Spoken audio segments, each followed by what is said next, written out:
Hey everybody, Tay Whiteside here with Black Dog Salvage. Happy New Year, and I'm here to announce the winner of the December Maker of the Month competition. Some really stiff competition this month, some incredible talent out there.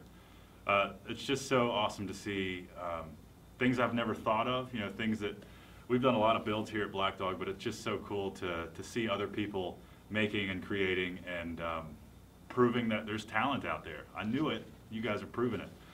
Anyway, the winner for December 2017, without further ado, is a guy named Joe Fenerty. Congratulations, Joe. Joe is a police officer from Percasey, Pennsylvania. He lives with a house full of daughters, and he is, well, outnumbered, as he puts it. And he said he spends a lot of his time in the garage, and where, and I quote, his tools are the only thing that understands him. I get it, dude. I totally get it.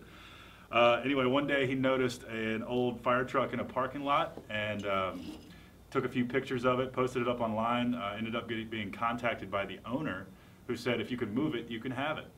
Pretty sweet deal. The truck is in a 1949 American LaFrance Foamite 700 series pumper.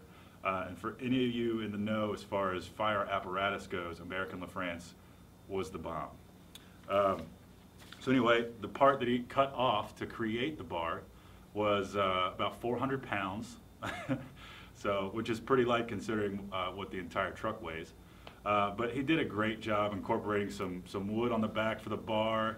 He took the steering wheel and laid it flat, put a piece of glass on top of it for a little shelf stand, and then he even reattached the front bumper for a front sort of bar table area. So. Really nice execution, Joe. Really cool build, and congratulations. You win a pair of Keen Utility boots or shoes. We'll send you an email with the information for all of that. The best part about Joe's story is the end. He said, I certainly would not have taken on this project without the confidence and knowledge I've obtained by watching Salvage Dogs. It's awful humbling, Joe, and you're welcome, but to Joe's wife, we're sorry. Anyway, Joe, enjoy your new pair of Keens. I'd like to give a quick shout out to the second place winner, Cole Buttry. Made some incredible bells out of old CO2 tanks. He cut designs out of the side of them, painted the inside different contrasting colors. Really nice execution. That was one of my personal favorites too. So thank you guys for continuing to send builds in. Again, really cool to see the talent that's out there. Thanks, May. And looking forward to seeing what you send in for the January competition, which starts now. Get building, get making. See you next month. Bye.